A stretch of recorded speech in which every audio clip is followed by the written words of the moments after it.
जर आपल्याला 5 नंबरच्या हेअरवर पासून 9 नंबरच्या हेअरला जायचं असेल तर फक्त ट्यूब तुमचं काम करत नाही. तुम्हाला कशाची गरज लागते? ब्लॉन्डर आणि डेव्हलपर या दोन्ही गोष्टींची गरज लागते. पण ब्लॉन्डर ब्लॉन्डर पावडर असते, ती पावडर मध्ये तुम्हाला डेव्हलपर यूज करायचं आहे. डेव्हलपर किती % घेणार तुम्ही? 9% घेणार आणि 30 व्हॉल्यूम घेणार. जसं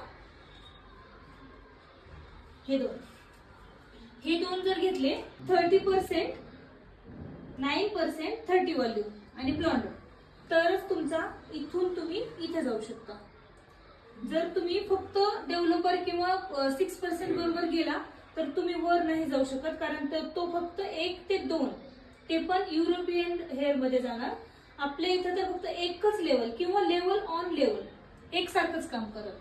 पण जर युरोपियन किंवा अमेरिकन हेअर असतील तर 2 शेड लाईट देतात आणि हा 3 शेड लाईट देतो. मग जर तुम्हाला हा शेड हवा असेल तर तुम्हाला याच्या बरोबर याला यूज करावं लागेल.